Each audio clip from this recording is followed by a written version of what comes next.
যে আল্লাহ আমাদের রব, এরপর 5 ওয়াক্ত নামাজ পড়ে এটাকে সাক্ষ্য দিবে, প্রত্যেক ওই অন্যায় কাজ থেকে নিজেকে বিরত রাখার সর্বোচ্চ চেষ্টা করবে, কোন অন্যায় লিপ্ত হলে সঙ্গে সঙ্গে ক্ষমা চেয়ে অনুতপ্ত হয়ে সে অন্যায় থেকে ফিরে আসবে, আর বেশি বেশি আল্লাহর প্রশংসা করবে, বেশি বেশি নিজের প্রতি যে অনুগ্রহ তার স্বীকৃতি দেবে, আল্লাহ যে অনুগ্রহ করেছে, পিতা মাতা আত্মীয় স্বজন সব দিকে খেয়াল রাখবে। ফেরেশতারা বলছে তোমাদের বন্ধু আমরা দুনিয়াতে, আখিরাতে ওখানে থাকবে তোমাদের যা কিছু মন চায়, আর যেটা যেটা তোমাদের থাকতে ইচ্ছে নেই সেটা সেটা রাখা হবে না ওখানে। তোমারা মর্জি ইয়ার জো তুম কহো, তোমার ইচ্ছা ইচ্ছা ওখানে, তুমি কে চাহতে হো, কি লাগবে তোমার সেটাই রাখা হবে, কি লাগবে না তোমার সেটা রাখা হবে না। সুবহানাল্লাহ। নুজুলাম মিন গফুরির রহিম, এটা ক্ষমাশীল পরম দয়ালু আল্লাহর পক্ষ থেকে আপ্যায়ন।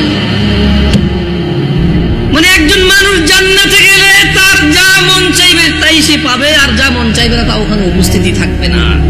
এটা নাকি আল্লাহর পক্ষ থেকে আপ্যায়ন। সুবহানাল্লাহ, আল্লাহু আকবার। তোমরা কি জানতে চাও পৃথিবীর সবচেয়ে ভালো কথা কোনটি? পৃথিবীর উত্তম কথা কি জানতে চাও? তবে শোনো, তোমাদের রব বলছে, নয়াপাড়ার মানুষ, ومن أحسن قولا ممن دعا إلى الله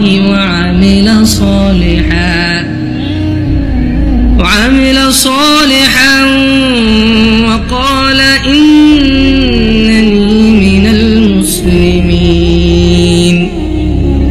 আর তার চেয়ে কার কথা উত্তম যে মানুষকে আল্লাহর দিকে ডাকে এবং নিজে সৎকর্ম করে, وقال إنني من المسلمين, আর সে বলে আমি মুসলমানের অন্তর্ভুক্ত।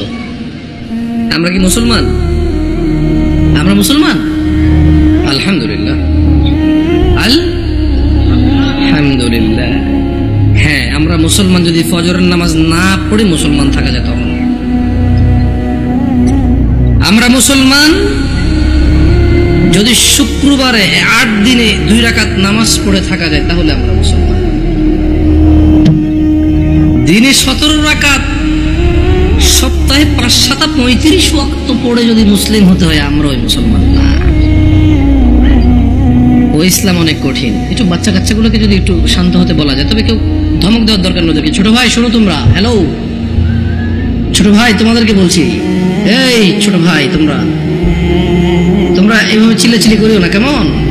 তোমরা খেলাধুলা করো, সমস্যা নেই। একটু ওই যে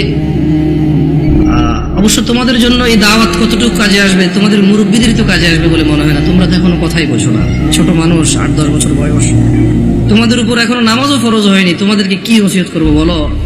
60 বছরের মানুষই মসজিদে আসে না। আমি খুব পবিত্র এরকম কি বলতেছি তাহলে?